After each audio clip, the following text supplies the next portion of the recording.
ನಮಸ್ಕಾರ ಸ್ನೇಹಿತರೆ, ಮತ್ತೆ ರಾಜ್ಯದ ಮುಖ್ಯವಾದ ಮಾಹಿತಿಗಳನ್ನು ಡೀಟೇಲ್ ಆಗಿ ನೋಡೋಣ.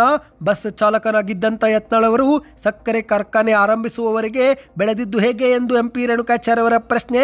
ವಿಜೇಂದ್ರನ ಬೆನ್ನಿಗೆ ನಾವೆಲ್ಲರೂ ಕೂಡ ನಿಲ್ಲುತ್ತೇವೆ ಎಂದು ಖಡಕ್ ಹೇಳಿಕೆ ಕೊಟ್ಟಿದ್ದಾರೆ. ಮತ್ತೊಂದೆಡೆಯಲ್ಲಿ ನಿಲ್ಲುತ್ತಿಲ್ಲ ಮೈಕ್ರೋ ಫೈನಾನ್ಸ್ ಕಿರುಕುಳ. ರಾಜ್ಯದಲ್ಲಿ ನಿನ್ನೆ ಒಂದೇ ದಿನ 6 ಜನ ಆತ್ಮಹತ್ಯೆ. ಇದೇ ವಿಚಾರಕ್ಕೆ ಸರ್ಕಾರದ ವಿರುದ್ಧ ಆರೋಷಕ್ ಅವರ ವಾಗ್ದಾಳಿ. ಎಲ್ಲ ಶಾಕಿಂಗ್ ಸುದ್ದಿಗಳು ಬಂದಿವೆ ಸ್ನೇಹಿತರೆ. ಮತ್ತೊಂದೆಡೆಯಲ್ಲಿ ಕುಂಭಮೇಳಕ್ಕೆ ಹೋಗುವುದು ನನ್ನ ವೈಯಕ್ತಿಕ ವಿಚಾರ, ಗಂಗೆ ಯಾರ ಸೊತ್ತಲ್ಲ ಎಂದು DK ಶಿವಕುಮಾರ್ ಅವರ ತಿರುಗೇಟು. ಎಲ್ಲ ಸುದ್ದಿಗಳನ್ನು ನೋಡೋಣ. ಇನ್ನು ರಾಜ್ಯಾದ್ಯಂತ ಗೃಹಲಕ್ಷ್ಮಿ ಯೋಜನೆ ಫಲಾನುಭವಿಯರಿಗೆ ಒಂದು ಗುಡ್ ನ್ಯೂಸ್, ಮತ್ತೊಂದು ಶಾಕಿಂಗ್ ಸುದ್ದಿ ಬಂದಿದೆ.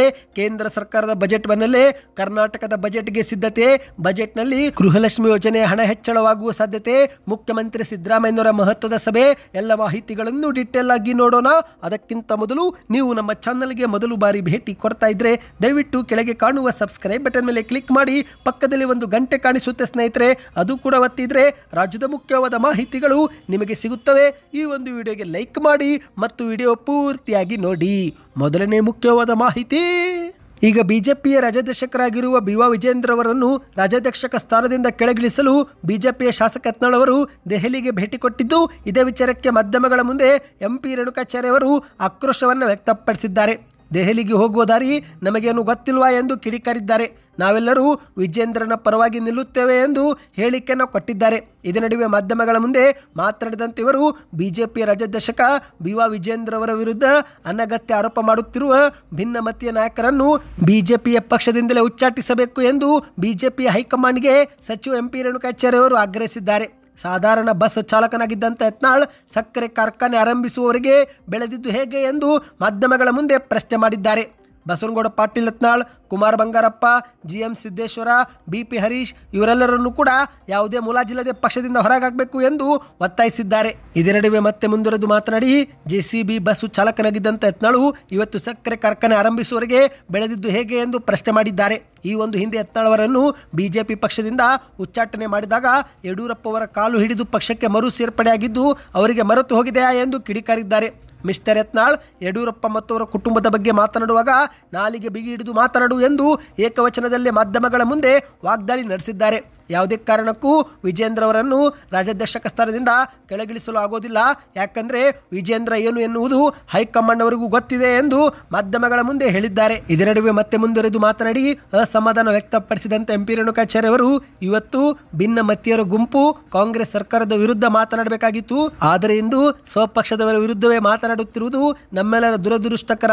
ಇಂತಹ ಭಿನ್ನಮತೀಯ ಯತ್ನಾಳ್ ತಂಡವು ದೆಹಲಿಗೆ ದಂಡಯಾತ್ರೆ ಮಾಡಿದರೂ ಕೂಡ ವಿಜೇಂದ್ರ ಏನು ಎಂಬುದು ರಾಷ್ಟ್ರೀಯ ನಾಯಕರಿಗೆ ಗೊತ್ತಿದೆ. ಹಾದಿ ಬೀದಿಯಲ್ಲಿ ಮಾತನಾಡುವ ಮೂಲಕ ಬಿಜೆಪಿಯ ಭಿನ್ನ ನಾಯಕರು ಮಾನಸಿಕ ಅಸ್ವಸ್ಥರಾಗಿ ಹೋಗಿದ್ದಾರೆ ಎಂದು ಆಕ್ರೋಶ ವ್ಯಕ್ತಪಡಿಸಿದ್ದಾರೆ. ಇನ್ನೀಗ ಎರಡನೇ ಮುಖ್ಯವಾದ ಮಾಹಿತಿಗೆ ಹೋಗೋಣ ಸ್ನೇಹಿತರೆ. ಈಗ ನಿನ್ನೆ ಒಂದೇ ದಿನ ಕರ್ನಾಟಕದಲ್ಲಿ ಮೈಕ್ರೋ ಫೈನಾನ್ಸ್ ಕಿರುಕುಳ ತಾಳಲಾರದೆ 6 ಮಂದಿ ಆತ್ಮಹತ್ಯೆ ಮಾಡಿಕೊಂಡಿದ್ದಾರೆ. ಹೌದು ಗೆಳೆಯರೆ, ಕರ್ನಾಟಕದಲ್ಲಿ ಒಂದೇ ದಿನ ನಿನ್ನೆ 6 ಜನ ಸಾಲದ ಕಿರುಕುಳಕ್ಕೆ ಬಲಿಯಾಗಿ ಹೋಗಿದ್ದಾರೆ. ಬೆಳಗಾವಿ, ಹಾವೇರಿ, ಹಾಸನ ಮತ್ತು ಚಿಕ್ಕಬಳ್ಳಾಪುರದಲ್ಲಿ 2 ಸೇರಿದಂತೆ ಒಟ್ಟು ಕರ್ನಾಟಕದಲ್ಲಿ 6 ಜನ ಆತ್ಮಹತ್ಯೆ ಮಾಡಿಕೊಂಡಿರುವ ಘಟನೆ ನಡೆದಿದೆ. ಹಾವೇರಿ ಜಿಲ್ಲೆಯ ರಾಣಿಬೆನ್ನೂರಿನಲ್ಲಿ ಮಾಲತೇಶ್ ಎನ್ನುವರು ಮನೆಯಲ್ಲಿ ಮೈಕ್ರೋ ಫೈನಾನ್ಸ್ ಕಿರುಕುಳ ತಾಳಲಾರದೆ ನೊಂದು ಫ್ಯಾನಿಗೆ ನೇಣು ಬಿಗಿದುಕೊಂಡು ಆತ್ಮಹತ್ಯೆ ಮಾಡಿಕೊಂಡಿದ್ದಾರೆ. ಇನ್ನೊಂದೇ ರೀತಿ ಹಾಸನ ಜಿಲ್ಲೆಯ ರವಿ ಎನ್ನುವರು 50 ವರ್ಷದವರಾಗಿದ್ದು ಮರಕ್ಕೆ ನೇಣು ಬಿಗಿದುಕೊಂಡು ಆತ್ಮಹತ್ಯೆ ಮಾಡಿಕೊಂಡಿದ್ದಾರೆ. ಅದೇ ರೀತಿ ಚಿಕ್ಕಬಳ್ಳಾಪುರ ಜಿಲ್ಲೆಯಲ್ಲೂ ಕೂಡ ನರಸಿಂಹಯ್ಯ ಎನ್ನುವರು ಕೂಡ ನೇಣಿಗೆ ಶರಣಾಗಿದ್ದಾರೆ. ಈ ಮೂಲಕ ಒಟ್ಟು ಕರ್ನಾಟಕದಲ್ಲಿ ನಿನ್ನೆ ಒಂದೇ ದಿನ 6 ಜನರು ತಮ್ಮ ಪ್ರಾಣವನ್ನೇ ಕಳೆದುಕೊಂಡಿದ್ದಾರೆ. ಇದೇ ವಿಚಾರಕ್ಕೆ ರಾಜ್ಯ ಸರ್ಕಾರದ ವಿರುದ್ಧ ವಿಪಕ್ಷ ನಾಯಕರಾಗಿರುವ ಆರೋಷಕ್ ಅವರು ಕಿಡಿಕಾರಿದ್ದಾರೆ.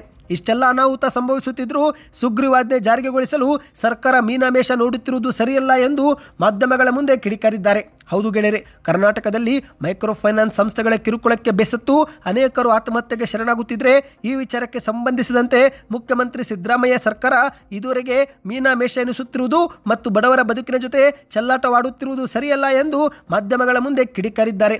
ಸುದ್ದಿಗಾರರ ಮುಂದೆ ಮಾತನಾಡಿರುವಂತಹ ಆರೋಷಕ್ ಅವರು ಇಂದು ಮೈಕ್ರೋ ಫೈನಾನ್ಸ್ ಕಂಪನಿಗಳ ಸಾಲದ ಶೂಲಕ್ಕೆ ಸಂಕಷ್ಟಕ್ಕೆ ಸಿಲುಕಿ ಪ್ರಾಣ ಕಳೆದುಕೊಳ್ಳುತ್ತಿರುವ ಮತ್ತು ಬೀದಿಗೆ ಬರುತ್ತಿರುವ ಜನರ ಸಂಖ್ಯೆ ದಿನೇ ದಿನೇ ಏರಿಕೆ ಆಗುತ್ತಿದ್ದರೂ ಕೂಡ ಇನ್ನೂ ಕೂಡ ಸರ್ಕಾರ ಎಚ್ಚರಗೊಂಡಿಲ್ಲ. ಮೈಕ್ರೋ ಫೈನಾನ್ಸ್ ಕಂಪನಿಗಳ ಒತ್ತಡಕ್ಕೆ ಮಣಿದು ಅವರ ಜೊತೆಗೆ ಇವರು ಕೂಡ ಶಾಮೀಲಾಗಿದ್ದಾರೋ ಎನ್ನುವ ಅನುಮಾನ ಮೂಡ್ತಾ ಇದೆ. ಮೈಸೂರು, ಬೆಳಗಾವಿ ಜಿಲ್ಲೆಯಲ್ಲಿ ಇಬ್ಬರು ರೈತರು ಆತ್ಮಹತ್ಯೆಗೆ ಶರಣಾಗಿದ್ದಾರೆ. ಇನ್ನು ಹಾವೇರಿ ಜಿಲ್ಲೆಯಲ್ಲಿ ವ್ಯಕ್ತಿಯೊಬ್ಬರು ತನ್ನ ಇಬ್ಬರು ಮಕ್ಕಳೊಂದಿಗೆ ವಿಷ ಸೇವಿಸಿದ್ದಾರೆ. ವಿಜಯನಗರ ಜಿಲ್ಲೆಯಲ್ಲಿ ಮಹಿಳೆಯೊಬ್ಬರು ಆತ್ಮಹತ್ಯೆಗೆ ಪ್ರಯತ್ನಿಸಿದ್ದಾರೆ. ಧಾರವಾಡ ಮತ್ತು ಗದಗ ಜಿಲ್ಲೆಯಲ್ಲಿ 2 ಕುಟುಂಬಗಳು ಬೀದಿಗೆ ಬಂದು ನಿಂತಿವೆ. ಇಷ್ಟೆಲ್ಲ ಅನಾಹುತ ನಡೆಯುತ್ತಿದ್ದರೂ ಸುಗ್ರೀವಾಜ್ಞೆ ಜಾರಿಗೊಳಿಸಲು ಇನ್ನೂ ಕೂಡ ಮೀನಾಮೇಷ ಎನಿಸುತ್ತಿರುವ ಸಿಎಂ ಸಿದ್ದರಾಮಯ್ಯನವರ ಸರ್ಕಾರ ಬಡವರ ಬದುಕಿನ ಜೊತೆಗೆ ಚೆಲ್ಲಾಟವಾಡ್ತಿದೆ ಎಂದು ಮಾಧ್ಯಮಗಳ ಮುಂದೆ ಕಿಡಿಕಾರಿದ್ದಾರೆ. ಹೌದು ಸ್ನೇಹಿತರೆ, ಮಾಹಿತಿಯ ಪ್ರಕಾರ ಮೈಕ್ರೋ ಫೈನಾನ್ಸ್ ಕಂಪನಿಯವರ ವಿರುದ್ಧ ಏಕಾಏಕಿ ಕಠಿಣ ನಿಯಮ ಜಾರಿಗೆ ತರಲು ಆಗೋದಿಲ್ಲ. ಏಕೆಂದರೆ ರಾಜ್ಯಪಾಲ ಮತ್ತು RBI ಇಂದ ಅನುಮತಿ ಬೇಕಾಗುತ್ತೆ. ಹಾಗಾಗಿ ಈಗ ರಾಜ್ಯ ಸರ್ಕಾರ ಕಠಿಣ ನಿಯಮಗಳನ್ನು ಜಾರಿಗೆ ಮಾಡಿದ್ದು ಸುಗ್ರೀವಾಜ್ಞೆಯನ್ನು ಕೂಡ ರೆಡಿ ಮಾಡಿ ರಾಜ್ಯಪಾಲರಿಗೆ ರವಾನೆ ಮಾಡಿದೆ. ಈಗ ರಾಜ್ಯಪಾಲರು ಆ ಒಂದು ಪ್ರತಿಯನ್ನು ಪರಿಶೀಲಿಸಿ ಅನುಮತಿ ಕೊಟ್ಟ ಬಳಿಕವೇ ರಾಜ್ಯಾದ್ಯಂತ ಅದು ಜಾರಿಗಾಗಲಿದೆ ಎಂದು ಗೃಹ ಸಚಿವ ಪರಮೇಶ್ವರ್ ಅವರು ಮತ್ತು ಮುಖ್ಯಮಂತ್ರಿ ಸಿದ್ದರಾಮಯ್ಯನವರು ಮಾಧ್ಯಮಗಳ ಮುಂದೆ ಸ್ಪಷ್ಟಪಡಿಸಿದ್ದಾರೆ. ಇನ್ನೀಗ ಮತ್ತೊಂದು ಮುಖ್ಯವಾದ ಮಾಹಿತಿಗೆ ಹೋಗೋಣ ಸ್ನೇಹಿತರೆ. ಅದಕ್ಕೂ ಮೊದಲು ವಿಡಿಯೋಗೆ ಲೈಕ್ ಮಾಡಿಲ್ಲವೆಂದರೆ ಲೈಕ್ ಮಾಡಿ ಮತ್ತು ಚಾನಲ್ಗೂ ಕೂಡ ಸಬ್ಸ್ಕ್ರೈಬ್ ಮಾಡಿ.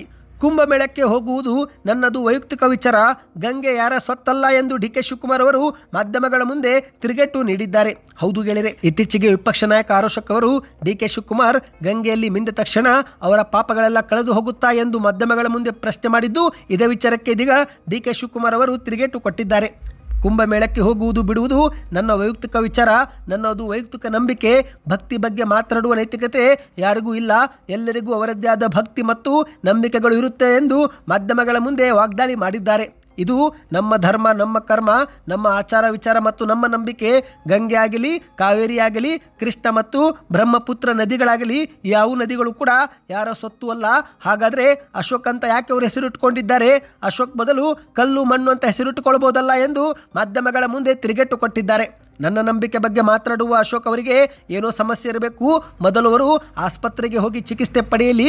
ನನ್ನ ಹೆಸರು ಹೇಳಿದಿದ್ರೆ ಕೆಲವರಿಗೆ ನಿದ್ದೆನೇ ಬರೋದಿಲ್ಲ, ಉತ್ಸಾಹವೂ ಕೂಡ ಬರೋದಿಲ್ಲ ಎಂದು ಮಾಧ್ಯಮಗಳ ಮುಂದೆ ಆಕ್ರೋಶಗೊಂಡಿದ್ದಾರೆ. ಇನ್ನಿದೇ ನಡುವೆ ಬೆಂಗಳೂರಲ್ಲಿ 2ನೇ ವಿಮಾನ ನಿಲ್ದಾಣ ಮಾಡ್ತೀರಾ ಸರ್ ಎಂದು ಕೇಳಿದಾಗ ಅದಕ್ಕೆ ಪ್ರತಿಕ್ರಿಯೆ ಕೊಟ್ಟಂತೆ DK ಶಿವಕುಮಾರ್ ಅವರು, ನೋಡ್ರಿ 2ನೇ ವಿಮಾನ ನಿಲ್ದಾಣಕ್ಕೆ ನಮ್ಮ ಕೈಗಾರಿಕಾ ಸಚಿವರು ಸ್ಥಳ ಹುಡುಕುತ್ತಿದ್ದಾರೆ. ಇನ್ನು ಈ ಒಂದು 2ನೇ ವಿಮಾನ ನಿಲ್ದಾಣ ಬಗ್ಗೆ ನನ್ನ ಮತ್ತು ಮುಖ್ಯಮಂತ್ರಿಗಳ ಬಳಿ ಯಾವುದೇ ಚರ್ಚೆಯೂ ಮಾಡಿಲ್ಲ, ಯಾವುದೇ ಅಂತಿಮ ನಿರ್ಧಾರವೂ ಕೂಡ ಇದುವರೆಗೆ ಆಗಿಲ್ಲ. ಈಗ ಬೆಂಗಳೂರಿನಲ್ಲಿ ನೀರಿನ ದರ ಏರಿಕೆ ಮಾಡಬೇಕೆಂಬ ಪ್ರಸ್ತಾಪ ಬಂದಿದೆ. ಈ ಬಗ್ಗೆ ಶೀಘ್ರವೇ ನಿರ್ಧಾರ ತೆಗೆದುಕೊಳ್ಳುತ್ತೇವೆ ಎಂದು ಮಾಧ್ಯಮಗಳ ಮುಂದೆ ತಿಳಿಸಿದ್ದಾರೆ. ಇನ್ನಿದೀಗ ಕೊನೆ ಮುಖ್ಯವಾದ ಮಾಹಿತಿಗೆ ಹೋಗೋಣ ಸ್ನೇಹಿತರೆ. ರಾಜ್ಯದ ಮಹಿಳೆಯರ ಜನಪ್ರಿಯ ಯೋಜನೆ ಆಗಿರುವ ಗೃಹಲಕ್ಷ್ಮಿ ಯೋಜನೆ ಕುರಿತಂತೆ ಒಂದು ಗುಡ್ ನ್ಯೂಸ್, ಮತ್ತೊಂದು ಶಾಕಿಂಗ್ ಸುದ್ದಿ ಬಂದಿದೆ. ಹೌದು ಸ್ನೇಹಿತರೆ, ಗುಡ್ ನ್ಯೂಸ್ ಏನಪ್ಪ ಅಂದರೆ ಯಜಮಾನಿಯರಿಗೆ ಶೀಘ್ರವೇ ಗೃಹಲಕ್ಷ್ಮಿ ಯೋಜನೆ ಹಣ ಹೆಚ್ಚಳವಾಗುವ ಸಾಧ್ಯತೆ ಇದೆ. ಹೌದು, ಕೇಂದ್ರ ಸರ್ಕಾರದ ಬಜೆಟ್ ಬೆನ್ನಲ್ಲೇ ಈಗ ರಾಜ್ಯ ಸರ್ಕಾರವು ಕೂಡ ಬಜೆಟ್ ಮಾಡುವುದಕ್ಕೆ ಸಿದ್ಧತೆ ಮಾಡಿಕೊಳ್ಳುತ್ತಿದ್ದು, ಇಂದಿನಿಂದಲೇ ಮುಖ್ಯಮಂತ್ರಿ ಸಿದ್ದರಾಮಯ್ಯನವರು ಪೂರ್ವಭಾವಿ ಸಭೆಯನ್ನು ನಡೆಸುತ್ತಿದ್ದಾರೆ. ಈ ಬಾರಿ ಬಜೆಟ್ನಲ್ಲಿ ಏನೆಲ್ಲ ಘೋಷಣೆ ಮಾಡಬೇಕು, ಯಾವ ರೀತಿ ಅಭಿವೃದ್ಧಿ ಪಥವಾಗಿ ಮುಂದುವರಿಯಬೇಕು ಎಂಬ ಕುರಿತಂತೆ ಮುಖ್ಯಮಂತ್ರಿಗಳು ಹಿರಿಯ ಅಧಿಕಾರಿಗಳೊಂದಿಗೆ ಸಭೆ ನಡೆಸುತ್ತಿದ್ದಾರೆ. ಆದರೆ ಸ್ನೇಹಿತರೆ, ಇದೀಗ ಗೃಹಲಕ್ಷ್ಮಿ ಯೋಜನೆ ಹಣ ಹೆಚ್ಚಳ ಮಾಡಬೇಕು ಎಂಬ ಒಂದು ಬೇಡಿಕೆ ಬಂದಿದೆ. ಹೌದು, ಇಂದು ರಾಜ್ಯಾದ್ಯಂತ ಅರ್ಹ ಫಲಾನುಭವಿಗಳಿಗೆ ಪ್ರತಿ ತಿಂಗಳು 2,000 ರೂಪಾಯಿ ನೀಡುತ್ತಿರುವ ಕಾಂಗ್ರೆಸ್ ಸರ್ಕಾರ ಈಗ ಈ ಒಂದು ಮೊತ್ತವನ್ನು ಹೆಚ್ಚಳ ಮಾಡಲಿದೆ ಸ್ನೇಹಿತರೆ. ಹೌದು, 2,000 ರೂಪಾಯಿ ಬದಲಿಗೆ 2,200 ಅಥವಾ 2,300 ರೂಪಾಯಿವರೆಗೆ ಹೆಚ್ಚಿಗೆ ಆಗುವ ಸಾಧ್ಯತೆ ಇದೆ ಎಂದು ಹೇಳಲಾಗುತ್ತಿದೆ. ಮುಖ್ಯಮಂತ್ರಿ ಸಿದ್ದರಾಮಯ್ಯನವರು ಕರ್ನಾಟಕದ ಆರ್ಥಿಕ ಸ್ಥಿತಿ ಪರಿಗಣಿಸಿ ಈ ಬಗ್ಗೆ ಅಂತಿಮ ನಿರ್ಧಾರಕ್ಕೆ ಬರಲಿದ್ದಾರೆ ಎಂದು ಹೇಳಲಾಗುತ್ತಿದೆ.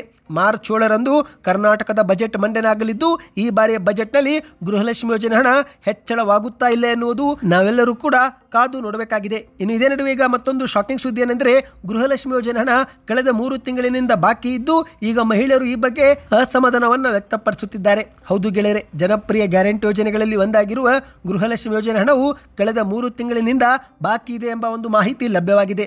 ಪ್ರತಿ ತಿಂಗಳಿಗೆ 2,000 ರೂಪಾಯಿ ಕ್ರೆಡಿಟ್ ಆಗಬೇಕು. ಆದರೆ ಕಳೆದ 3 ತಿಂಗಳಿನಿಂದ ಅಂದರೆ ಸರಿಸುಮಾರು 6,000 ರೂಪಾಯಿ ಹಣ ಮಹಿಳೆಯರ ಬ್ಯಾಂಕ್ ಖಾತೆಗೆ ಕ್ರೆಡಿಟ್ ಆಗಿಲ್ಲ. ಇದೇ ಕಾರಣಕ್ಕೆ ಫಲಾನುಭವಿಗಳು ಸರ್ಕಾರಕ್ಕೆ ಹಿಡಿ ಶಾಪ ಹಾಕ್ತಿದ್ದಾರೆ. ಹೌದು ಗೆಳೆಯರೆ, ಗೃಹಲಕ್ಷ್ಮಿ ಹಣದ ಬಗ್ಗೆ ಕೇಳಿದರೆ ಸಚಿವ ಲಕ್ಷ್ಮೀ ಹೆಬ್ಬಾಳ್ಕರ್ ಅವರು ಪ್ರತಿ ಬಾರಿಯೂ ಕೂಡ ಒಂದಿಲ್ಲೊಂದು ಸಮಾಜಾಯಿಷಿ ಕೊಡುತ್ತಲೇ ಬಂದಿದ್ದಾರೆ. ಸರ್ವರ್ ಸಮಸ್ಯೆ, ತಾಂತ್ರಿಕ ಸಮಸ್ಯೆ ಅಂತೆಲ್ಲ ಹಲವು ಬಾರಿ ಹೇಳಿಕೆ ಕೊಡುತ್ತಿದ್ದು, ಈ ಒಂದು ತಿಂಗಳಿನ ಹಣ ಮುಂದಿನ ತಿಂಗಳು ಹಾಕುತ್ತೇವೆ ಎಂದು ಹೇಳಿಕೆ ಕೊಟ್ಟಿದ್ದಾರೆ.